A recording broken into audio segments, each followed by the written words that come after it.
Вирізаю листя, накручую пальми та створюю квітничок.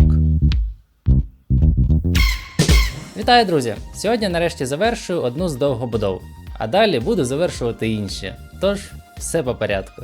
Бабакін, де Мрія? Де ЧС-2? Де Сікорський? Я там ще одну довгобудову починаю. Скоро слово Бабакін буде синонімом слова довгобудова. О, довгобудова. Бабакін. Композицію діарами вирішив розмістити на круглій основі, так, щоб габарити моделі виходили за її межі. Таким чином, площа діарами буде насичена деталями, що мінімізує наявність пустих ділянок. За основу сюжету я взяв цей знімок, на якому видно, що літаки маскувалися серед високих кущів та пальм. Тому одну частину діарами будуть займати пальми, а на іншій розмістяться фігури японських пілотів, 3 з яких члени екіпажу та 2 фігури обслуговуючого персоналу.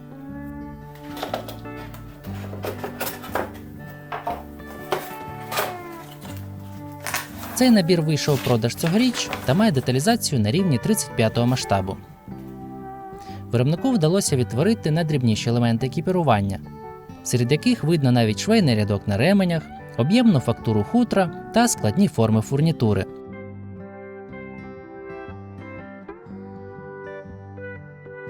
Також мені сподобалось, як на спинах відтворено складки одягу, що стягує вшитий гумовий пояс. Ну і окремо відмічу опрацювання долонь. Можна навіть побачити складки лінії життя та розуму, а пальці мають чіткі контури без замилення.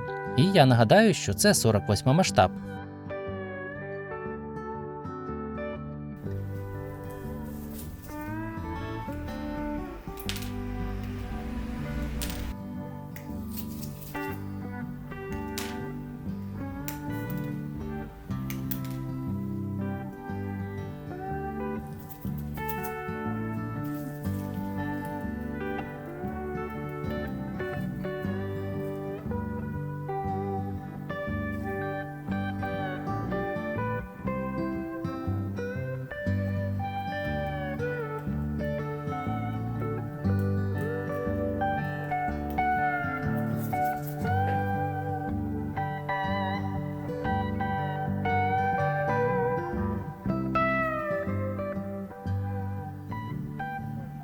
Членування фігурок зроблено дуже вдало. При з'єднанні шви майже непомітні, так що немає потреби у використанні шпаклівки.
Тепер приміряю розташування фігур.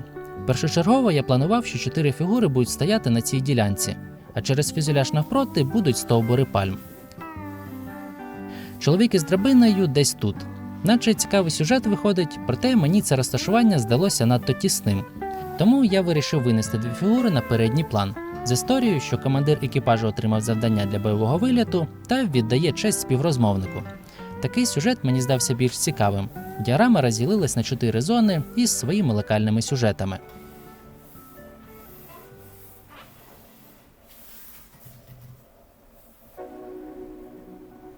Ну а далі буду робити найцікавіше – пальми. Для цього беру дерев'яні стрижні та заточую їх догори.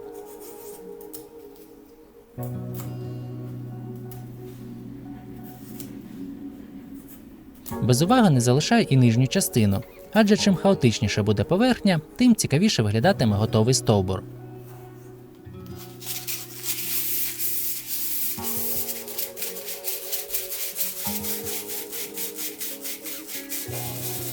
Пальмові налічують більше 3000 видів, тому від пальми до пальми стовбури різняться дуже сильно.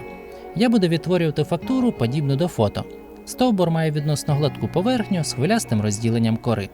Схожим чином окреслюю стрижень та під лінію зрізаю деревину.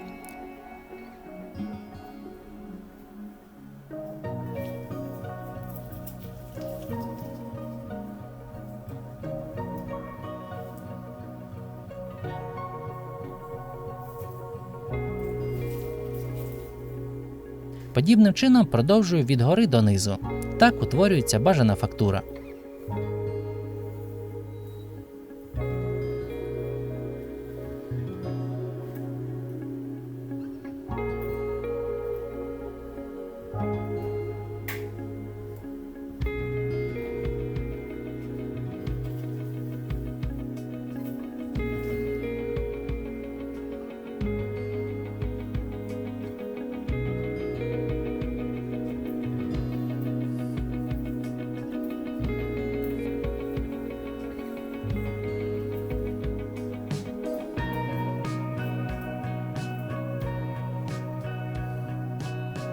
Цей процес не дуже швидкий, проте працювати з деревом завжди приємно.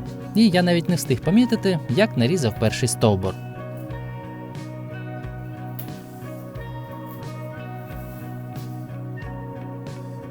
Далі такою фрезою проходжусь по лініям з'єднань сегментів стовбура. Це дозволить приховати чіткі грані та трохи розпушити деревину на окремі ниточки, що теж характерне для стовбура пальми.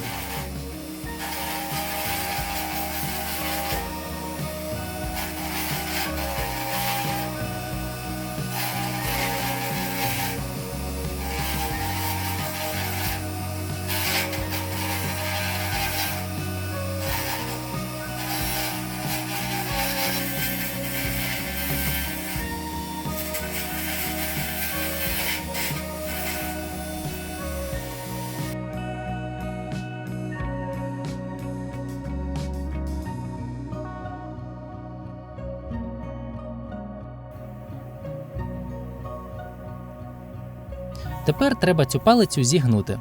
Для цього добре просочую її укропом. Це зробить волокна деревини пластичними.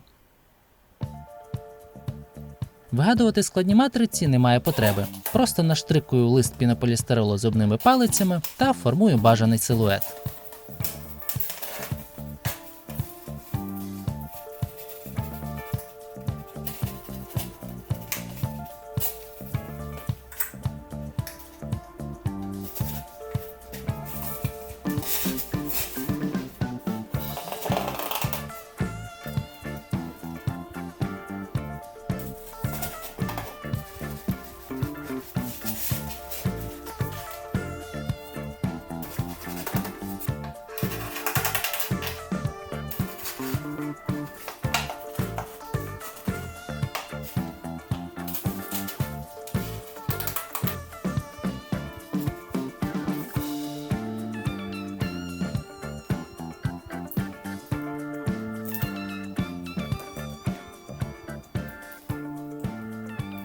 Друзі, дякую за підтримку мого каналу. Ваш внесок дозволяє мені надалі створювати контент. Все, що ви бачите, робиться завдяки вам. Дякую.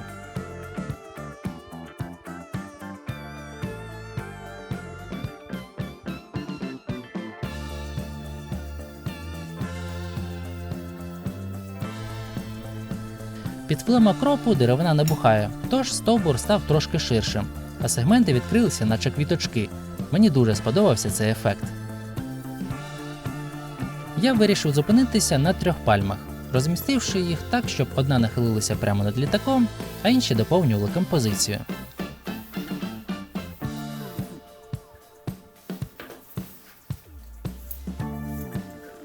Стовбури фарбую у 2 шари. Із аерографа задуваю темну базу, а потім виділяю сегменти сухим пензлем.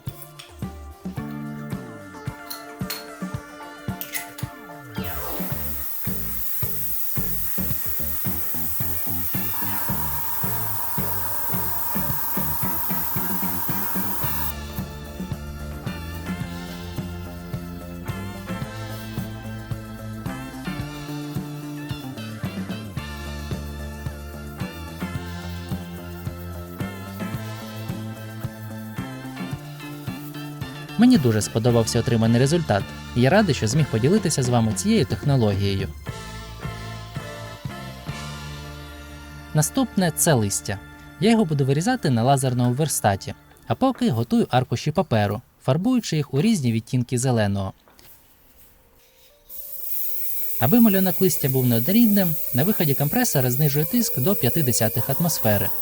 При такому тиску аерограф починає плюватися дрібними каплями фарби, що, як на мене, буде виглядати цікавіше, ніж просто монотонне забарвлення. При цьому тіньову сторону фарбую у відтінок світлої оливи, а на лицеву замішую яскравий зелений. Далі малюю контур листя та відправляю файл на верстат.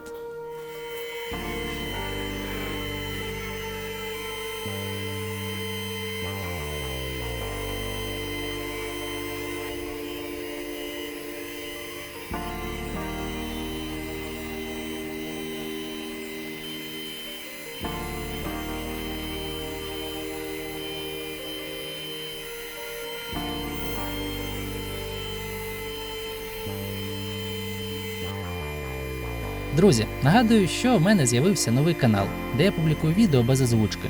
Там вже навіть є новий унікальний контент, тож буду вдячний за підписку та перегляди. Посилання на канал залишаю в описі до відео та в закріпленому коментарі. Дякую!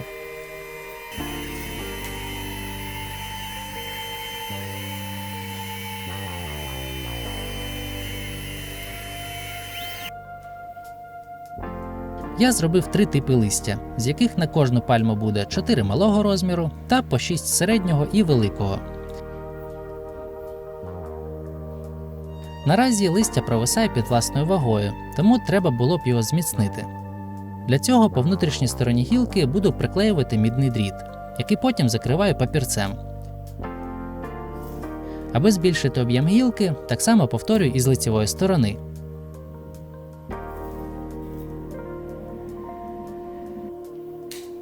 Тепер можна завдавати будь-яку форму, і листя його зберігає.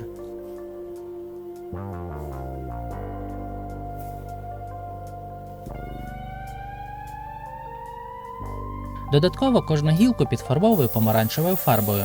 Якщо подивитися на фото, видно, що кольори листя перетікають від темно-коричневого до світло-зеленого.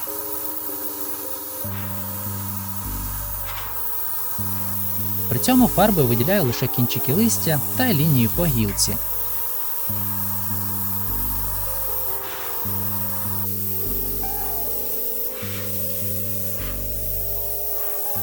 Останнім штрихом покриваю лицеву сторону глянцевим лаком. Так листя виглядатиме максимально приближено до справжньої пальми.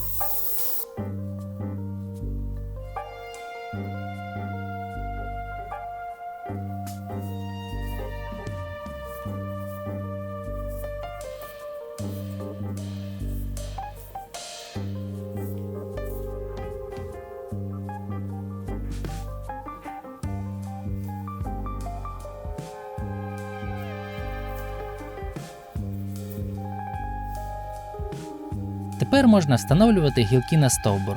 Для цього додатково потрібна сантехнічна пакля, що імітуватиме засохле листя, залишки гілок, початків кокосів та розшарування самого стовбура. Відрізаю пучок приблизно 20 мм та наклею його навкруги вершини стовбура. На етапі, коли я вклеював мідний дріт у гілку, я залишив запас дроту, аби зараз була можливість накрутити його для фіксації.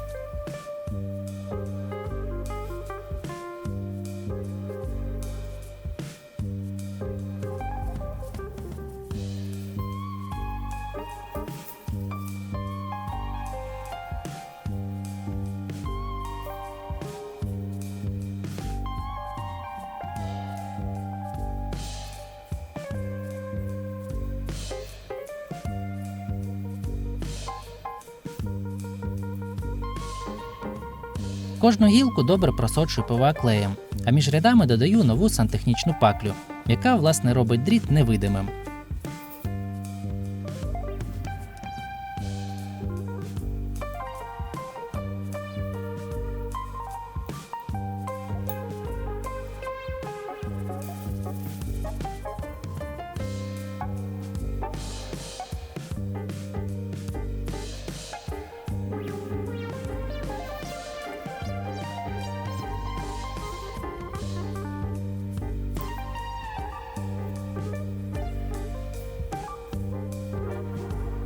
Після того, як я намотав всі гілки, можна формувати фінальний вигляд пальми.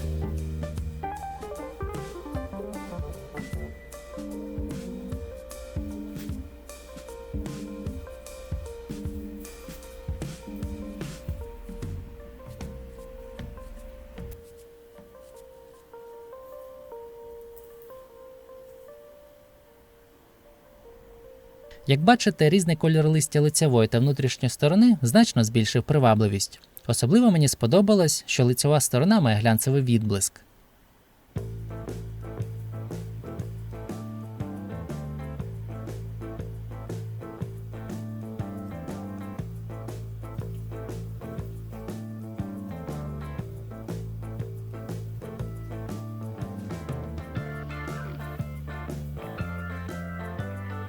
Пальми готові, тож можна робити інше начиння. Для створення кущів беру рослину невідомої назви та розділяю її на окремі гілочки.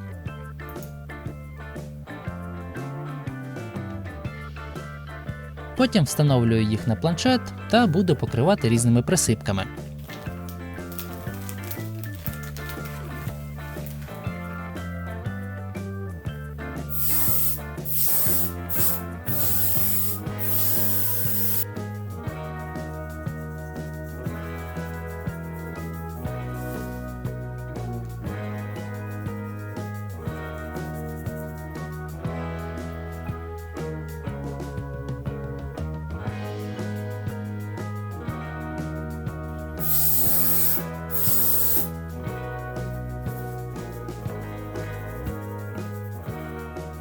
На цьому все готове для створення насиченого та яскравого сюжету діарами.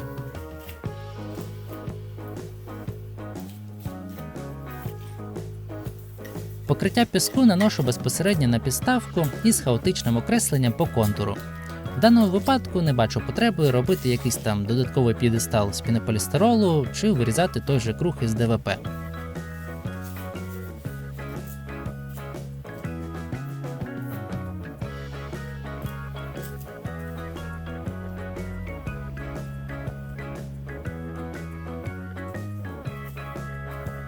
Розрівнюю поверхню піска наскільки це можливо, та поки він залишається вологим, покриваю його присипками та камінням різної фракції.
Дякую за увагу. Сподіваюся, цей сюжет був цікавим та корисним. До зустрічі, друзі!